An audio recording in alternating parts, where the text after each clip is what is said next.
Reborn when I first met him, but this time I won't fall.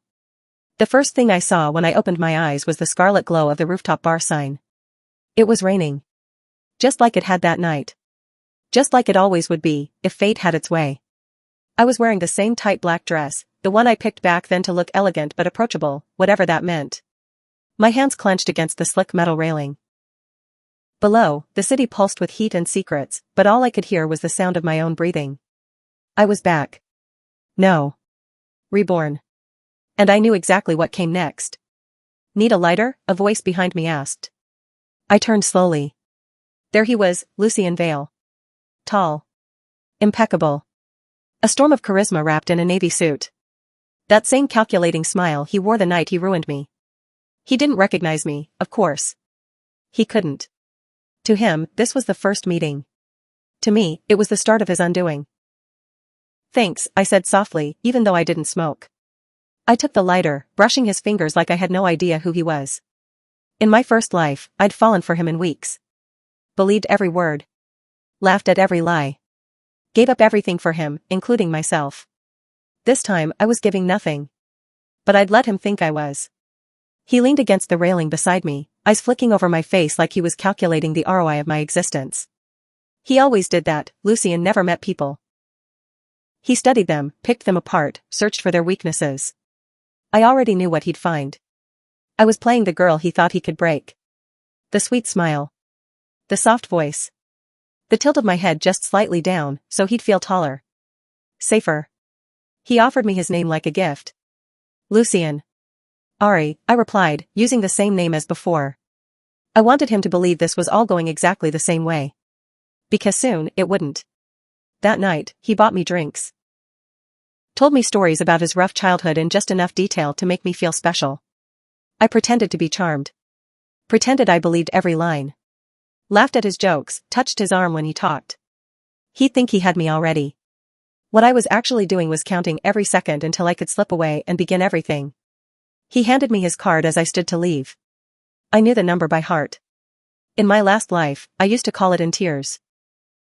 This time, I tucked it into my purse and said, maybe I'll call. I wouldn't need to. He'd be the one calling. And I'd be waiting. Back at my apartment, I pulled open the hidden folder on my laptop, password protected with a phrase I'd sworn I'd never forget, burn everything. Inside were names, dates, photos, every piece of dirt I'd gathered in my first life. Lucien's secrets. His fake shell companies. The list of people he blackmailed. The ones he destroyed. My prison file, my court documents, the photo of my father collapsing in that courtroom. This wasn't just revenge. It was resurrection. The next morning, he messaged me. Just like he had last time. Just like clockwork. Dinner tonight? I know a place. Sure, I replied. I trust you. It was a joke. A private one, between me and the woman I used to be. He took me to a rooftop restaurant that overlooked the city. He ordered wine he'd researched beforehand so I'd think we had the same taste. He told me about his mother, dead. His father, gone. All lies. They were alive and well in Monaco, funded by a web of shell accounts and blood money. I don't usually talk about this stuff, he said, voice low, eyes intense. I nodded like I was honored. You said the same thing last time, remember? Just before you emptied my bank account and pinned the evidence on me. Tell me something real, he said, reaching for my hand across the table. I tilted my head again, that same trained softness in my eyes. I don't trust easily. It was true. But not in the way he thought. He smiled like he'd won a prize. Good. Keep thinking that. By the end of the night, I let him kiss me. Just once, soft and convincing. In my past life, I'd felt fireworks. Now, it felt like kissing a blueprint. I went home alone.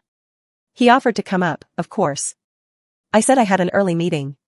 Then I sat on my couch, heart steady, fingers already typing. I wrote down everything he'd said, what he was wearing, who was at the restaurant, what car picked him up. Every move mattered now. Every detail was a step closer to the endgame. Lucien thought this was the start of another conquest. He didn't realize it was the start of his downfall. Lucien called me the next morning. Not a text, not an email, an actual phone call. I didn't pick up right away. Let it ring. Twice. Then answered like I hadn't been watching the screen with a smirk. Hello? My voice was light. Just curious enough. He asked me to lunch. I agreed. He thought he was gaining ground. What he didn't know was that every step closer he thought he took, I was already 5 ahead. We met at a boutique restaurant tucked away in the financial district. He wore a dark gray suit this time, the color of thunderclouds. His cologne hit before he even spoke, leather, amber, arrogance.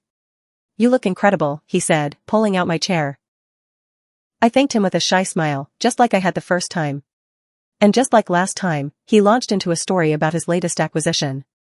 I pretended to be impressed. It was too easy. Lucien always believed women were either challenges or accessories. I had been the latter in my past life. This time, I made myself just challenging enough to keep him hungry, but never enough to trigger suspicion. What do you do? He asked. A test. In my first life, I told him I was in marketing. This time, I said I was between jobs. He smiled like he'd caught something. He thought I was desperate. Good. Let him think that. I let him talk about himself. People like Lucien always did. He wanted to show off his brilliance, his empire, his charming edge. I nodded, asked the right questions, made soft noises of admiration. Inside, I was already cataloging names. Cross-referencing what I remembered with what he was revealing now.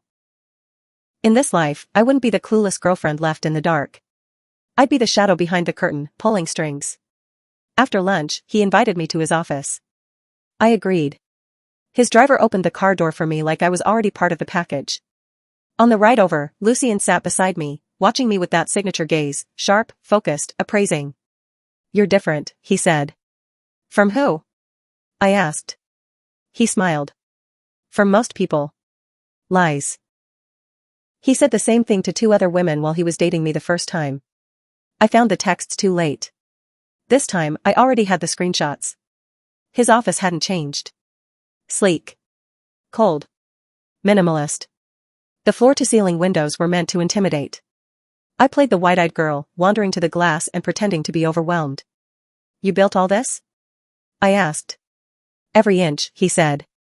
And just like that, he launched into a monologue about his first deal.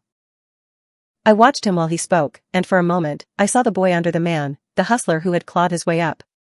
I almost admired it. Almost. He offered me a tour of the floor. Introduced me to his assistant, Camille, who hated me in the last life for reasons I never figured out. This time, I made sure to smile just enough to be disarming. We passed the server room. My pulse ticked once. That room held the gateway to everything: emails, transfers, surveillance. In my last life, I'd never even seen it. Now, I knew what I was looking for. I made a note of the keypad.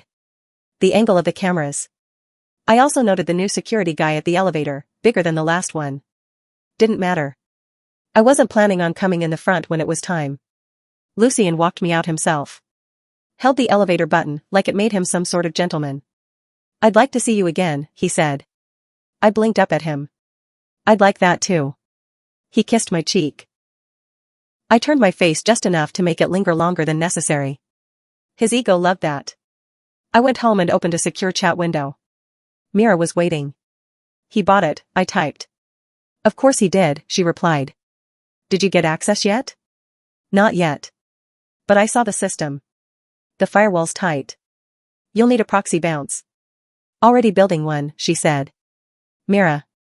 The only person I'd trusted after everything. In my first life, she tried to warn me. Lucien made me cut her off. Said she was jealous. Manipulative. Toxic. He even fabricated texts to make her look like a liar. I never forgave myself for believing him. In this life, I didn't waste time apologizing. I brought her in before I even said yes to our first drink. The plan was simple. Gain access. Extract evidence. Expose him without warning. But for that, I needed time. And to buy time, I needed Lucien to trust me more than anyone else. So I let him in. Over the next few weeks, we played the same game. Dates. Dinners. Slow, fake vulnerability. He told me about the time he almost lost everything. I told him about being scared to trust after my last relationship. He bit the bait hard. Texted me good morning, good night. Sent me flowers without asking. I accepted every gesture with a smile. Every kiss with practiced precision. I let him think I was falling. But every night, I logged everything. Conversations. Names. Patterns. IP addresses Mira could use. I was building a dossier not just to burn Lucian, but to make sure he couldn't rebuild. Then came the weekend trip. He flew me out to a private estate. Said he wanted to show me where he escaped when the world got too loud. I remembered this place. I remembered sitting on that balcony, thinking I was in love. He made me feel chosen. Special. While he was plotting how to transfer a crime onto my bank account. This time, I brought a flash drive in my perfume bottle. While he took a call, I slipped into his office, found the same laptop he always traveled with, and plugged it in. Myra's worm launched without a sound. The screen blinked once. Then returned to normal.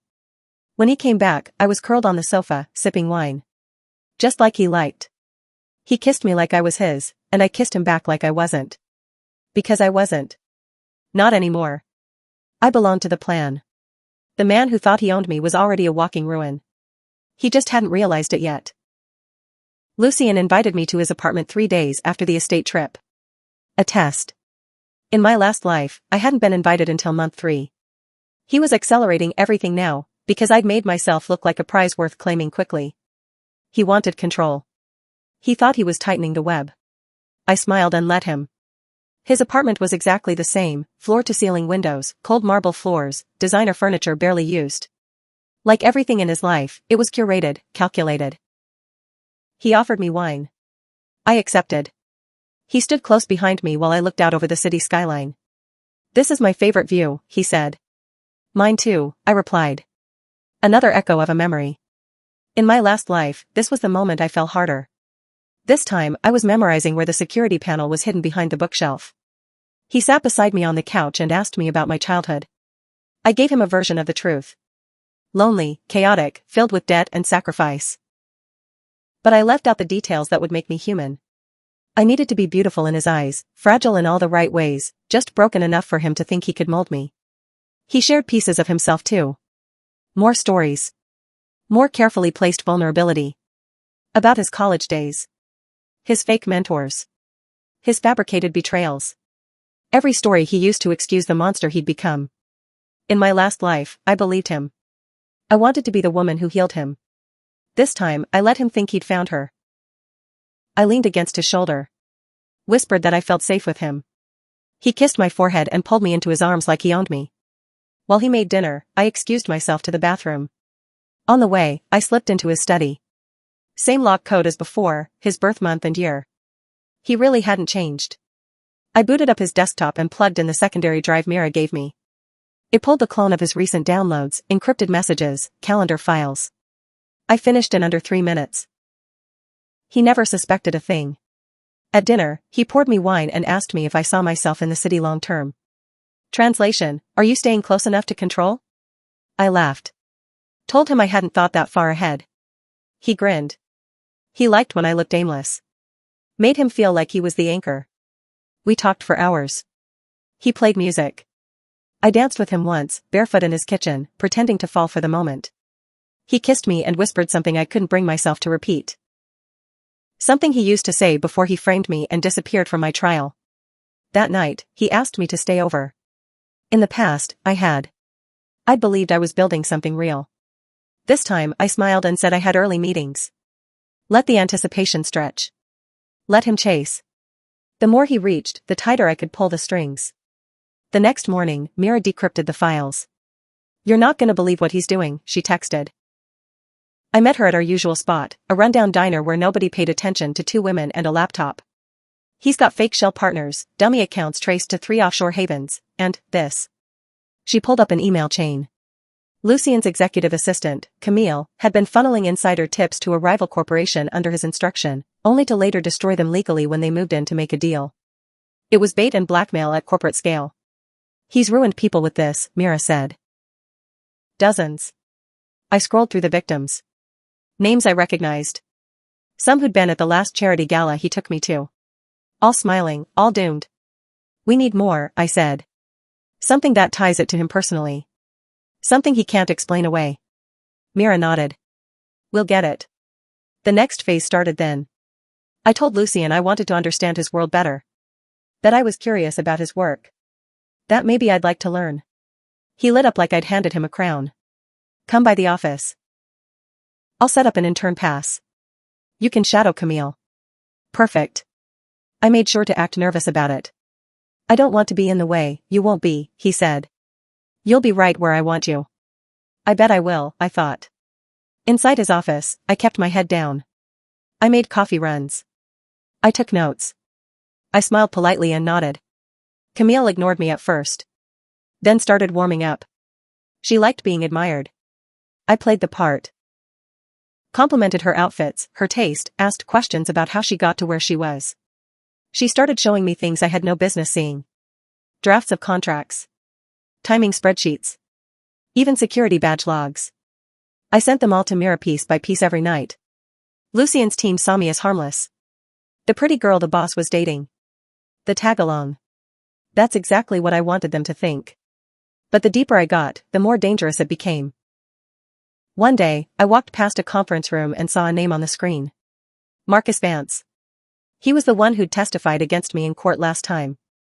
Said I'd forged documents. Said he found them in my apartment. He'd been paid off by Lucien. Back then, I had no proof. Now, I had a chance. I slipped back after hours and found the room empty. The system was still running. Vance's name was attached to a folder. I copied it. Inside was a draft agreement, 2 years old. It outlined a silent witness arrangement and payments made to secure cooperation, signed by Lucien's general counsel. I had him. I sent it to Mira. We're getting close, she messaged. One more push. But I knew Lucien. He was starting to get suspicious. He asked more questions now. About Mira. About my schedule. He watched me longer when I spoke.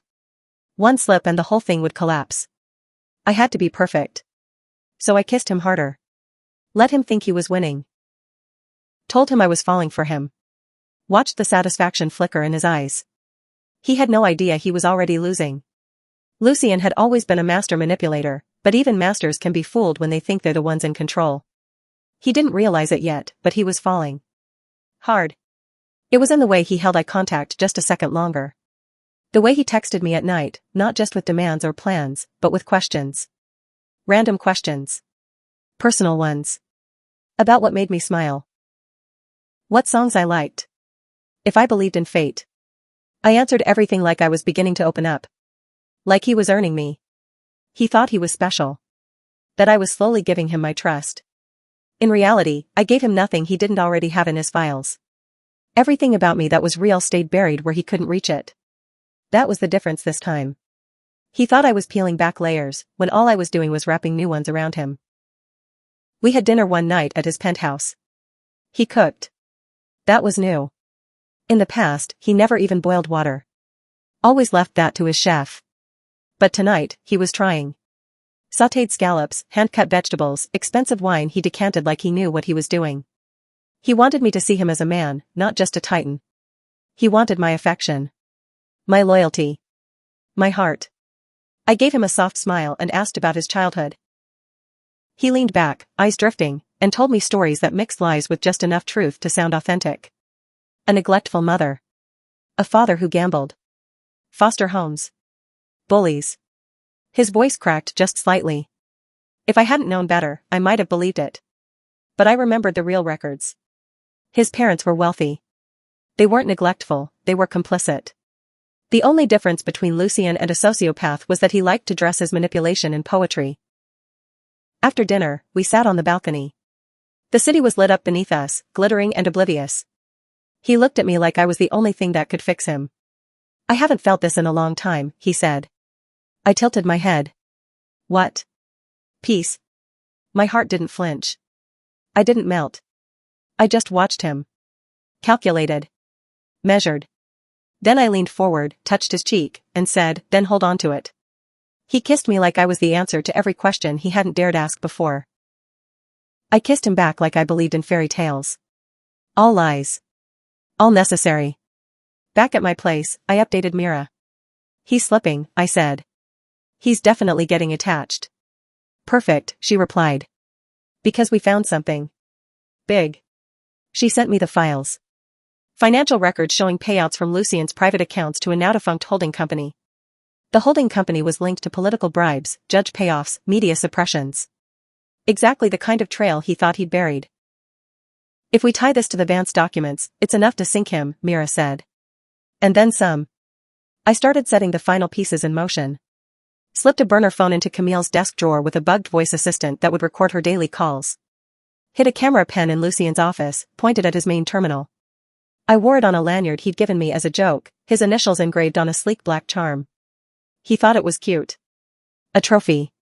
I turned it into surveillance. But the closer I got, the more dangerous it became.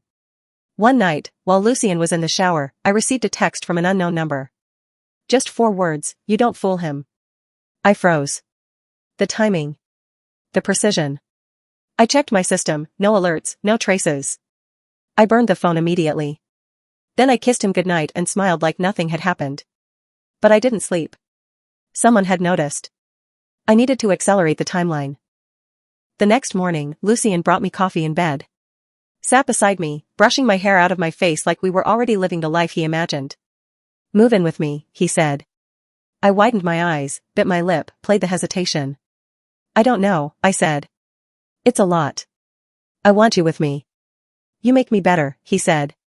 His hand tightened over mine. "And I trust you." That was it. The word. The one I'd been working for. Trust. I gave him a teary smile and said I needed a few days to think. He kissed my hand like I was some priceless relic. That afternoon, I accessed the full server with Myra's backdoor key. Pulled the last pieces of the puzzle, the shell company transfers, Lucien's personal calendar logs confirming meetings with convicted partners, the offshore login timestamps. Every one of them tied to him. That night, Lucien held me while we watched an old film. I pretended to fall asleep against him. He whispered into my hair, "You're the only thing that feels real." I lay still. Not even a twitch. Not even a smile. Because none of this was real. Not anymore. The plan was almost complete. The data was scheduled to autosend to 3 separate journalists, regulators, and one anonymous Reddit leak account Mira had cultivated over the past month. But I had one last thing to do. One final piece to make sure Lucien was not just exposed, but humiliated. He had planned a trip. A proposal. I found the ring in his drawer. Same velvet box. Same custom cut. In my past life, he gave it to me with 1,000 lies behind his eyes. I wore it proudly while he destroyed me behind closed doors. This time, I'd let him go through with it. Let him propose. Let him think he'd won. And then I'd burn his kingdom down. The proposal was set for Saturday. A private event at the Glassmore Pavilion, where city elites threw galas under ceilings made of crystal and chandeliers shaped like stars. Lucien rented it out for one night only. I knew because I found the contract confirmation in his inbox 2 weeks ago. He didn't know I had access to his email. He didn't know I had access to everything. While he was planning the performance of a lifetime, I was preparing the trap that would make it his final act. On Thursday, I let him take me shopping. Dressed in soft pastels, looking like the girl who'd never seen betrayal. I let him pick the dress. Pale blue, his favorite. "You look like someone I'd ruin myself for," he whispered. He already had. He just didn't know it yet. I smiled and kissed him lightly. "Then let's make it unforgettable." He paid in cash. One thing about Lucien, he always believed cash left no trail. But Mira had already tagged the surveillance feeds from every boutique he visited. We were documenting every move. That night, back in his apartment, he showed me the ring. He meant it as a surprise. "I can't wait anymore," he said, dropping to one knee in the middle of his living room, barefoot, shirt untucked, eyes unguarded for once. In another life, that moment had been magic. In this one, it was strategy. I gasped like it was the first time. Said yes. Threw my arms around him. He looked like he'd just rewritten fate. I let him believe he had. But inside, I was already gone. The next day, while he was in meetings, I downloaded the final access logs from his company's internal server. Mira had managed to link them to a secure cloud account, allowing us to document Lucien's ghost network. Dozens of employees across borders paid to manipulate competitors and leak information to profit from collapses. It was bigger than we thought. The kind of story that didn't just ruin reputations. It destroyed dynasties. Still, I wasn't done. There was one more thing. A name. Jordan Ray. In my last life, Jordan had been the one who flipped the court. He'd submitted fabricated evidence. The signature on the bank transfer that led to my arrest came from his device.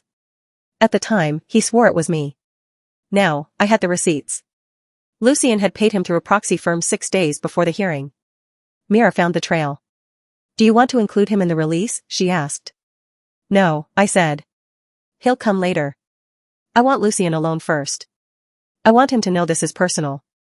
By Friday night, the whole board was ready. 20 gigabytes of documents, timestamps, transaction records, internal memos, confidential audio recordings, and 2 leaked calls between Lucien and Camille discussing the takedown of rival firms. The press would eat it alive. And the SEC would feast on the leftovers. But something went wrong. Saturday morning, Camille didn't show up to work. Her badge was deactivated. Her social account scrubbed. Myra's tracker on her car stopped pinging. He's pulling her, Mira messaged. He knows someone's inside. He doesn't know who, I typed back. But I was wrong. Lucien called me that afternoon. How's my fiancé? He asked, voice smooth. Nervous, I replied, playing along. Excited. You? Impatient, he said. I'm ready for forever. I told him I'd see him soon. Then I checked my backup accounts. One of the dead drops I'd set up had been pinged. An encrypted message. 4 words again, he's watching. Be careful. No sender. No IP trail. Mira said it wasn't her. That only meant one thing, someone in Lucien's camp had figured out the edges. I still had a window. A sliver of time before the curtain fell. At 7 p.m., I arrived at the venue. Paparazzi swarmed the entrance. He'd leaked the engagement tip to the press. Classic Lucien. Public image first, secrets buried second. I walked in with my hand on his arm, smiling like the luckiest girl in the world. Inside, he kissed me in front of the cameras. Whispered, tonight changes everything. He was right. At 8 p.m., the pianist played our cue. Lucien took the stage. Everyone clapped. He smiled, adjusted his cufflinks, and began the speech. About fate. Destiny. Risk. Love. I listened like I was moved. Clutched the ring box like it was sacred. At 8:07 p.m., Mira hit send. The leak spread like wildfire. Articles dropped. News alerts buzzed. Screens in the corner of the venue, usually displaying ambient visuals, began flashing breaking headlines. SEC launches investigation into Vail Industries. Anonymous whistleblower releases financial records linking CEO to corporate espionage. Multiple government officials implicated. Lucien faltered mid-sentence. Guests murmured. Some looked at their phones. A projector burst to life on the wall behind him, precinct, pre-programmed. A slideshow of documents. Emails. Bank transfers. Audio snippets. His voice, crystal clear, saying, let them take the fall. That's what they're for. He turned, saw the screen, saw me. I was already stepping back. The lights cut. Shouts. Gasps. Lucien tried to find me, but I was already gone. Outside, a black car waited. Mira was behind the wheel. You did it, she said. Not yet, I replied. He'll try to spin it. This isn't over. She nodded. Then we finish it. As the city screamed around us, I took off the ring, dropped it in the gutter, and didn't look back. Lucien had proposed to the woman he thought he'd ruined once. But this time, she'd already buried him before he even got the words out. The morning after the engagement party imploded, Lucien's face was on every screen in the city. The footage of his speech cutting off, the gasps from the crowd, the exact moment the projector lit up behind him, it had gone viral. News outlets looped it endlessly. Analysts speculated. Former business partners panicked. The markets trembled. I watched it all from a hotel room under a different name, wearing a silk robe and sipping lukewarm coffee. My phone had 27 missed calls. All from numbers Lucien once used to control everything around me. Now they were useless. But not everything had gone according to plan. Camille had vanished. And with her went a backup hard drive, one that Mira hadn't been able to copy in time. It wasn't essential, but it had enough to cause problems if Lucien decided to spin the narrative. And he would. I knew him. He'd never accept defeat. He'd claw and charm and manipulate until he found something to use against me. And I needed to make sure he had nothing left. So I didn't disappear completely. I let one trail stay warm. An apartment lease under my name, Ari Monroe. A few social media posts of coffee shops and skyline views. The illusion that I was still close. Still vulnerable. He needed to believe he had a shot at getting to me. Because the more he reached, the more exposed he'd become. And it worked. 2 days later, someone broke into the apartment. Nothing was taken. But a USB I'd left. Empty, clean, bait, was gone. He was getting sloppy. Or desperate. Either way, it meant the pressure was building. I called Mira. "We need to move on, Jordan Ray," I said. "Time to finish the circle." Jordan had gone quiet after the news broke. His LinkedIn disappeared. His law firm issued a vague statement about him taking an indefinite leave.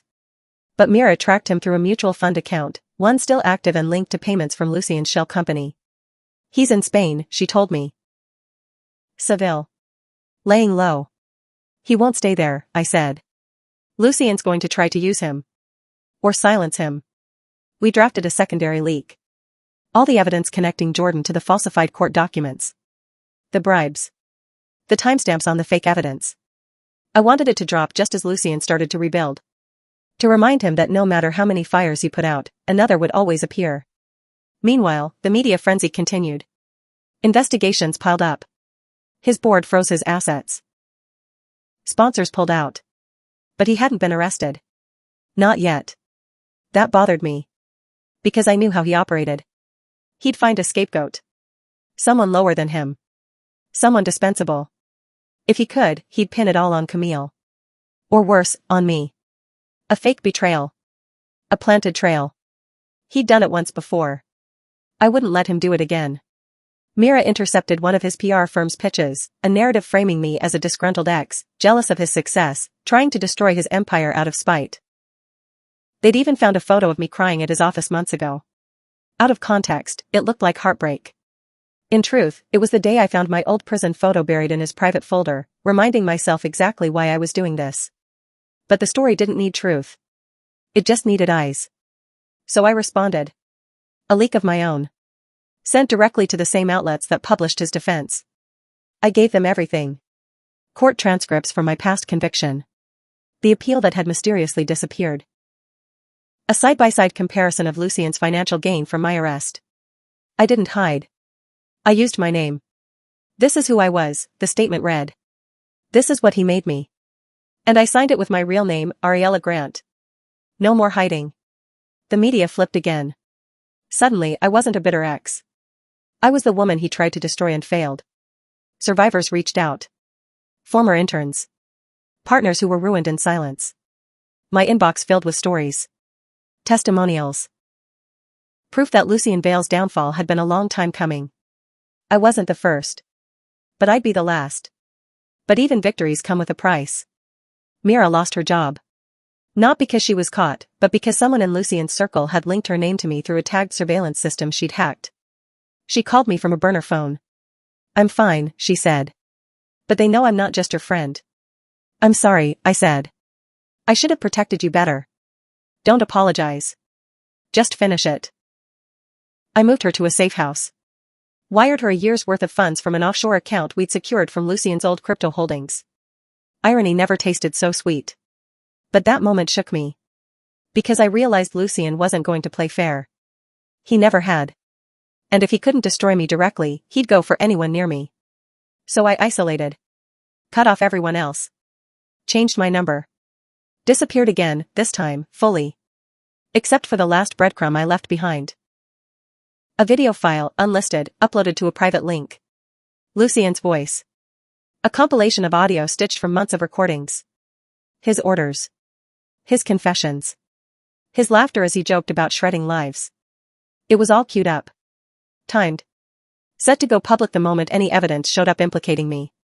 A silent shield. A final card. He'd taught me everything about betrayal. I just applied it better. A week passed. Then 2. The city kept talking. Lucien's name stayed in headlines, but now it was attached to words like scandal, corruption, fraud, collapse. He'd been officially removed from the board. Vale Industries was bleeding stock value by the hour. His face disappeared from glossy magazines and reappeared in court sketches and crime podcasts. His empire had become a cautionary tale. But I knew Lucien. He wasn't done. Men like him didn't vanish, they waited. They rebuilt. And they retaliated. So I didn't wait for his next move. I made mine. The final phase wasn't revenge. It was freedom. I'd planned it down to the hour. My name change was already in motion, filed legally through a loop Mira helped me create. The new identity, clean, quiet, unremarkable, was ready. I liquidated accounts that had been collecting interest under aliases for months. All tied to companies Lucien never knew existed, funded by the same shell firms he once used to bury me. I used his own tools to buy my exit. That felt right. The plane ticket was booked under the new name. The passport had never been used. I left nothing behind except an apartment key and a single envelope. Inside that envelope was a photograph. The first one he ever took of us. Back when I thought the way he looked at me meant something. On the back, I wrote 7 words. You taught me well. Now learn to lose. I dropped it in the mail. No return address. Then I left. Or I tried to. 2 blocks from the airport, a car cut me off. Black. Unmarked. Professional. I knew the type. My driver's hands tightened on the wheel. Keep going, I said. Don't stop. But we couldn't. The traffic locked us in. The car door opened, and out stepped a man I didn't recognize. Early 40s. Crisp suit. No expression. Ms. Grant, he said, calmly, like he was asking for the time. We'd like a word. I said nothing. Just stared. He opened his coat just slightly. Not a gun. A badge. Federal. This isn't about you, he said. It's about Lucien Vale. You've become very valuable. I exhaled once. I'm not interested in being a witness. You already are, he replied. You've seen things we haven't. And he knows it. Then you know he'll come for me. That's why we're offering protection. A deal. I shook my head. I protected myself just fine. He raised an eyebrow. Until now. I made a decision in that moment. Not because I trusted them. But because Lucien still had pieces left on the board. And if someone didn't watch the table, he'd flip it again. I gave the agent a burner drive. The last backup Mira and I had compiled. He called it a gift. I called it insurance. Where will you go? He asked. Somewhere he's never mattered, I said. And I meant it. I boarded the plane 12 hours later, after making sure the drop went through. My new passport passed inspection. No red flags. No delay. I took a seat by the window and didn't look back. As the plane lifted, I let the weight start to leave. Slowly. It wasn't a cinematic release. It was gradual. Unfolding. One lie at a time, peeling away. One memory at a time, losing its sting. Lucien would survive the scandal. Maybe not all of it, but enough to breathe. That's what men like him did. They never vanished. They just changed skin. But the version of him that thought he was untouchable? That version died the night I said yes to his proposal with a smile hiding a knife. Somewhere between takeoff and the edge of a new life, my phone buzzed. One final message from an unknown number. The screen lit up with 5 words. Did you ever love me? No name. No punctuation. But I knew it was him. I stared at it for a full minute. Then I powered off the phone and left it in the seat pocket. There were things I would carry with me. But Lucien Vale wasn't one of them. It's been 6 months. I live by the sea now. Not the postcard kind with piña coladas and Instagram sunsets. Mine is quieter. Raw. The kind of place where the waves come in angry and the winds carry secrets. It's perfect. No one here knows who I am. Not Ari. Not Ariella. Not the girl who once smiled at Lucien Vale across a rooftop bar and thought the world was finally tilting in her favor. That girl died. Twice. I only mourned her once. My days are simple now. I run a small consultancy under a different name. No social media. No press. I pay in cash when I can, avoid unnecessary attention, and keep my circle small. Mira visits sometimes. She's moved on, working for a security firm that actually values her. She's rebuilt herself from the ground up, just like me. We don't talk about Lucien anymore. There's no need. But the world hasn't forgotten him. The last I heard, he was still under investigation. No formal charges yet. The feds had what they needed, but he had money tucked away in corners they couldn't reach. Lawyers who specialized in erasing stains. His name no longer rang out with prestige, but he hadn't vanished either. He lingered like smoke. Still dangerous. Still calculating. But no longer untouchable. The corporate world distanced itself. Old allies went silent. New players rose to take his place. And in the void, rumors filled the space. About the woman who took him down. About a betrayal so precise, so intimate, it became legend. They don't know it was me. Not really. They tell it like a story. An urban myth. A faceless woman who saw through the prince's lies and burned his palace to ash. Sometimes I hear pieces of it, at coffee shops, on podcasts, in quiet bar conversations. Did you hear about the woman who faked loving Lucien Vale to destroy him? They whisper. She was an insider. She was his ex. She was a plant. Everyone has a version. None of them are right. And all of them are. Because the truth is simple. I didn't fake loving him. I never loved him at all. I faked falling for him. Faked the part where I played soft. Played blind. Let him believe he was the sun I orbited. That was the real act. Because Lucien Vale was never the center of my world. He was just the shadow I had to outwalk. And I did. I walk differently now. Head high. Chin steady. There's no tremble in my hands. No leftover ache in my chest. Just clarity. Cold, clean, earned clarity. I never once questioned what I did. I never once looked at the wreckage and thought, was this too much? Because the man who shattered lives for fun deserved to lose his own. Not in death. But in legacy. Reputation. Control. That was the only punishment that would ever matter to someone like him. So I gave it to him. I still keep the ring. Not because I miss him. Not because it means anything romantic. But because it's proof. Proof that I stood in front of a man who thought he'd already won, took what he offered, smiled like I believed him, and then dismantled everything behind his back. It reminds me who I am now. Not the girl who cried in court. Not the woman who begged for answers. Not the prisoner. I'm the storm he never saw coming. And if he ever tries to find me again, I'll smile. And remind him he taught me how to play. But I'm the one who learned how to win. Let him chase ghosts. Let him wonder. I won't ever fall for him again. Not in this life. Not in any life after. That's the difference between us. Lucien played people like games. He saw emotions as leverage, trust as a weakness, love as a weapon. He thought he could rewrite the rules because he was always holding the pen. But I took the paper. I rewrote the ending. And in my version, he doesn't get to walk away with the crown. He gets to remember me. That's the punishment. Not the headlines. Not the public humiliation. Not the collapse of his empire. The real torment is knowing he let someone in, just once, believing she was his perfect match. And she was. Just not the kind he expected. Because I didn't fall in love with him. I fell in love with my own freedom. With the version of me that clawed her way back. With the silence that followed after his voice stopped echoing in my mind. And that version of me? She's untouchable now. So if he ever sends another message.